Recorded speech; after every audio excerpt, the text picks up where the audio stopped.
प्यारे बच्चों, कैसे हैं आप सब। आशा करती हूँ आप सब अच्छे होंगे, स्वस्थ होंगे। स्वागत है आपका इस कक्षा में। आइए आज हम पढ़ते हैं हिंदी व्याकरण का पाठ 4 वाक्य विचार।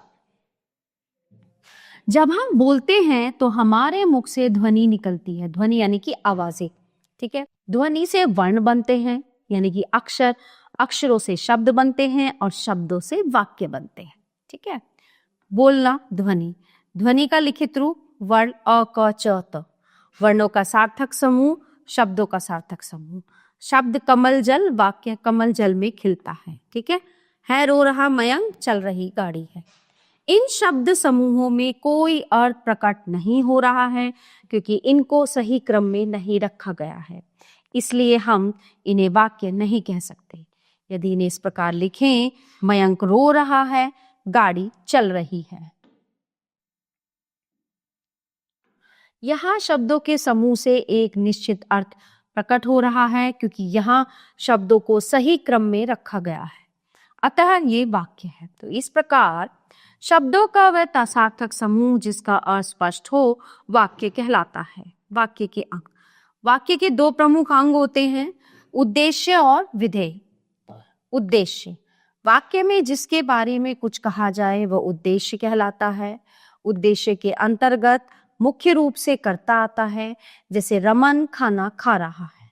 यहाँ रमन शब्द उद्देश्य है क्योंकि वाक्य में इसके बारे में कुछ कहा जा रहा है और ये कर्ता भी है। विधेय प्रेडिकेट, उद्देश्य के बारे में जो कुछ कहा जाता है वो विधेय कहलाता है। इसके अंतर्गत मुख्य रूप से क्रिया, कर्म तथा उनके विस्तार आदि आते हैं, जैसे रमन खाना खा रहा है। यहाँ खाना खा रहा है विधेय है क्योंकि ये वाक्यांश रमन उद्देश्य के बारे में कहा गया है।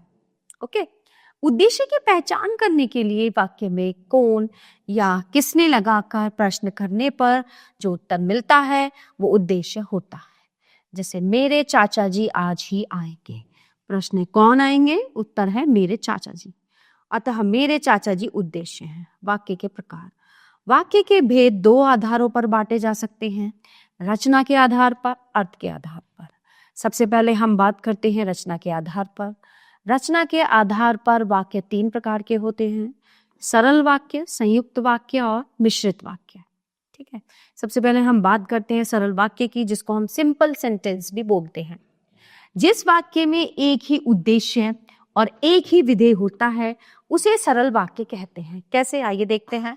हमारे अध्यापक ने जोरदार भाषण दिया, यहाँ पे एक ही उद्देश्य है और एक ही विधेय है। फिर आता है संयुक्त वाक्य, जिसको हम बोलते हैं कंपाउंड सेंटेंस। संयुक्त का अर्थ है जुड़ा हुआ, ऐसा वाक्य जिसे दो वाक्यों को योजक चिन्हों और तथा या अथवा लेकिन आदि से जोड़कर बनाया गया हो, संयुक्त वाक्य कहलाता है। जैसे रोहन ठीक समय पर आ गया लेकिन मयूर नहीं आया। पहला वाक्य, बीच में योजक आ गया, फिर दूसरा वाक्य आ गया, ठीक है।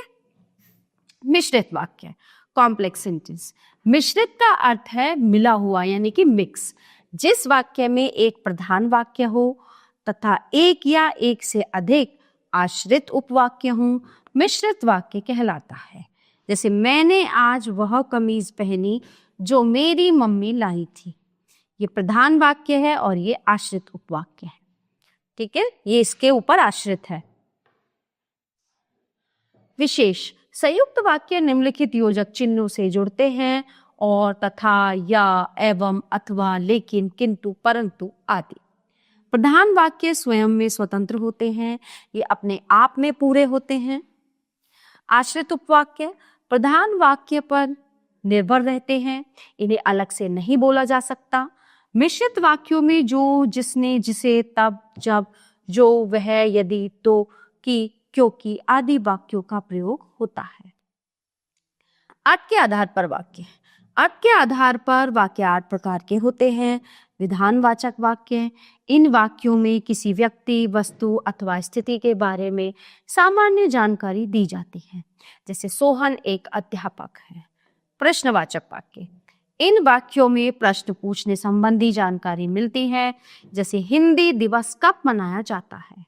निषेधवाचक वाक्य, इन वाक्यों में किसी काम के ना करने या ना होने की सूचना मिलती है, जैसे आज मैं ट्यूशन नहीं जाऊंगा। आज्ञावाचक वाक्य है। इन वाक्यों में किसी काम को करने का आदेश या निर्देश दिया जाता है, जैसे मेरे लिए खाना लाओ। इच्छावाचक वाक्य। इन वाक्यों में वक्ता की इच्छा, आशीर्वाद या शुभकामना आदि का पता चलता है, जैसे आपको विवाह की ढेर सारी शुभकामनाएं। संदेहवाचक वाक्य।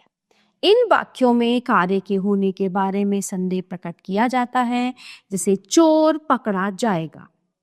फिर आता है संकेत, साइन, जो बताते हैं संकेत। ये वाक्य किसी कार्य की सफलता या असफलता की ओर संकेत करते हैं। ठीक है, इनमें एक क्रिया दूसरी क्रिया पर आश्रित रहती है, जैसे यदि मेहनत करते तो सफलता अवश्य मिलती। विस्मयादिवाचक वाक्य। इन वाक्यों में हर्ष, शोक, घृणा, विस्मय आदि के भाव व्यक्त होते हैं, जैसे छी, यहाँ खाना बहुत खराब रहता है। ठीक है, शब्दों के क्रमबद्ध और सार्थक समूह को वाक्य कहते हैं। वाक्य के दो अंग होते हैं, उद्देश्य और विधेय। तो ये था हमारा पाठ वाक्य, जिसको हम इंग्लिश में सिंटेक्स भी बोलते हैं। ठीक है, तो प्यारे बच्चों, ये पाठ यहीं पे समाप्त होता है। आशा करती हूँ आपको अच्छे से समझ आया होगा। मिलते हैं अगली कक्षा में। धन्यवाद।